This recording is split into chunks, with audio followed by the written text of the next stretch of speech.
There is a version of this story that most people tell wrong. They describe the person who stays home, who declines the invitation, who goes quiet for months as someone retreating from life. The assumption is almost reflexive, that absence from the social grid is evidence of failure, fear, or some deficiency that polite conversation would rather not name. It is a clean narrative. It is also incorrect.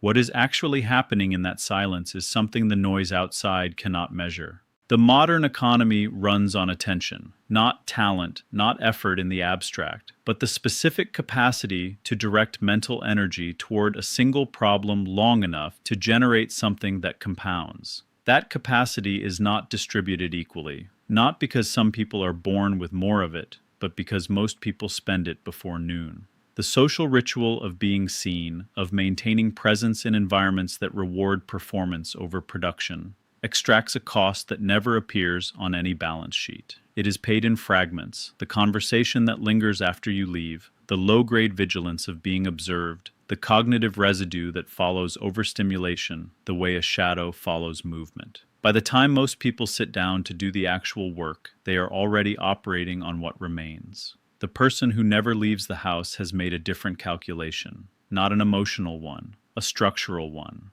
Removing yourself from environments that consume without returning anything is not antisocial behavior.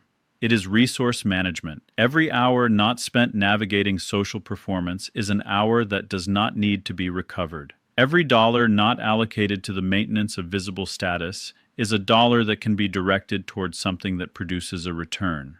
The math here is not complicated. It is simply ignored because the culture that frames constant social participation as health has no interest in doing it honestly. Consider what the standard weekend actually costs, not in the number people discuss, but in the full accounting. The financial output is the obvious part. The less visible part is biological. Disrupted sleep patterns, dietary decisions made in low judgment conditions, the hormonal aftermath of environments designed to overstimulate. These are not trivial variables. They are the raw material of the following week. When that week begins already degraded, the compound effect over months and years is not a minor inconvenience. It is the difference between building and merely maintaining. The loner does not experience that tax, and the surplus does not disappear. It accumulates. This is the part the outside narrative gets fundamentally wrong.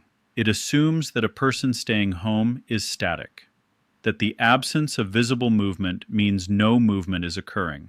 But accumulation rarely looks like activity from the outside. Capital building, skill acquisition, the slow consolidation of leverage, none of these produce the kind of evidence that a social environment can verify or applaud. They happen in the background. They happen in silence. And silence misread is consistently mistaken for nothing. There is a specific mechanism at work here that deserves precision. When progress is announced before it is complete, the brain releases a reward in response to the recognition, not the achievement. The dopamine arrives early. The motivation to continue narrows. The builder who describes the project receives something for the description, which means the project itself now has to compete with a reward it has already partially distributed. This is not a personality flaw.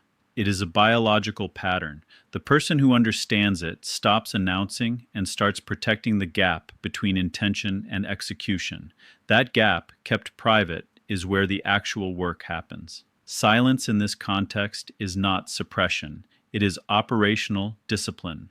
The architecture of the current economy makes this discipline disproportionately powerful. Physical presence, which once defined professional and commercial reach, has become optional in a range of fields that would have required it entirely 20 years ago. The person operating from a controlled domestic environment is not isolated from the global economy. In many cases, they are more deeply embedded in it, because they are not commuting, not performing, not managing the social overhead of an office or a scene. They are building asynchronous income, contracts negotiated across time zones, skills compounded through uninterrupted blocks of practice. All of this scales without requiring the builder to be physically witnessed scaling it.